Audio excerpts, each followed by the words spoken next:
तो विकास कंस्ट्रक्शन बाजार मूल्य में करोड़ों रुपए की संपत्तियों की कीमत है। विकास कंस्ट्रक्शन के नाम से भी कई संपत्तियां अर्जित की गई हैं और ईडी सूत्रों के मुताबिक फ्लैट और दूसरी प्रॉपर्टीज मुख्तार की बीवी और बेटों के नाम पर है। उनकी आय के स्रोत की जांच भी कर ली गई है और अब इन संपत्तियों को मनी लॉन्ड्रिंग के केस के तहत अटैच करने की कार्रवाई की जाएगी। आइए और ज्यादा जानकारी हासिल करते हैं शैलेश अरोड़ा से। इस वक्त हमारे साथ सीधा कनेक्ट है। शैलेश, हम बड़ी जानकारी दे रहे हैं एनफोर्समेंट डायरेक्टरेट के एक्शन के बारे में, उनके जानकारियां जुटाने के बारे में। ये कब तक हो सकता है पॉसिबल? देखिए, एलडीए को अगर बात करें, लखनऊ विकास प्राधिकरण को ईडी का पत्र मिल चुका है और जो संपत्तियों की जानकारी जो एलडीए के परिक्षेत्र में संपत्तियां आती है थी, उनकी जानकारी को जुटाने का काम शुरू हो चुका है। फिलहाल ये बताया जा रहा है कि करीब 19 चल और अचल संपत्तियां जो है वो मुख्तार से जुड़े होने की आशंका जताई जा रही है। इसके साथ ही एलडीए जो है वो ये जानकारियां भी जुटा रहा है कि अभी तक जब से सारा केस चल रहा है, मुख्तार अंसारी की कितनी संपत्तियों के ऊपर कार्रवाई की गई है, कितना कहाँ पर बुलडोजर चलाए गए, इन चीजों की जानकारी भी जुटाई जा रही है जो ईडी को भेजी जाएगी। अगर हम बात करें तो योगी सरकार के पहले कार्यकाल की जब बात करते हैं तो उस समय भी जो डालीबाग का भी आपने जिक्र किया, तो डालीबाग में मुख्तार अंसारी के 2 भवन थे, वहां पर उनको बुलडोजर चलाया जा चुका है। उनके बेटों के नाम पर वो प्रॉपर्टी थी और उसके बाद उसको ढाया गया था।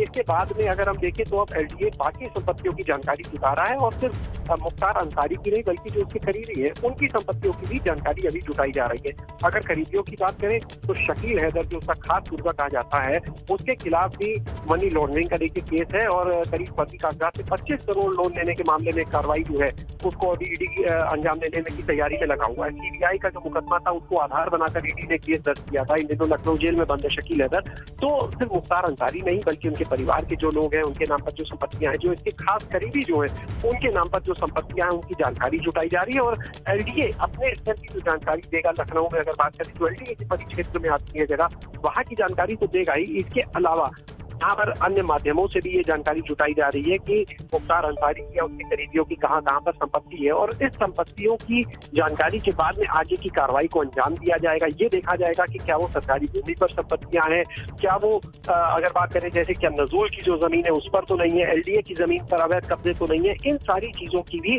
जानकारी देखिए वहां पर जुटाई जा रही है, क्योंकि अभी जिस जगह डालीबाग में कार्रवाई की गई थी एक बार पहले पूर्व में, तो वहां पर भी अगर हम बात करते हैं तो आसपास जो अपार्टमेंट्स वहां की भी एक बार जानकारी जुटाने की कोशिश का काम शुरू हुआ था, लेकिन अब बीच में रुक गया था। उसको भी अभी से देखा जा रहा है। तो जहां जहां भी मुख्तार अंसारी या उसके करीबियों से जुड़ी प्रॉपर्टी जो संपत्ति मिलेगी तो उसको अलग अलग देखिए वर्ग में देखा जाएगा कि कौन सी ऐसी है जो विकास प्राधिकरण के क्षेत्र में आती है, कौन सी है जो नजूल से जुड़ी संपत्ति हो सकती है, कौन सी है जो लीड हो गई है लेकिन महंगी प्रॉपर्टी है, उसका आय का स्रोत क्या है। तो इन सभी चीजों की जानकारी जुटाने के बाद उसके आधार पर अपनी कार्रवाई ईडी आगे करेगा और निश्चित रूप से मानकर चलिए कि जो अवैध रूप से बनी संपत्तियां हैं ईडी की कार्रवाई भी होगी और उनके ऊपर आगे बुलडोजर भी चलाया जा सकता है। बहुत शुक्रिया आपका शैलेश।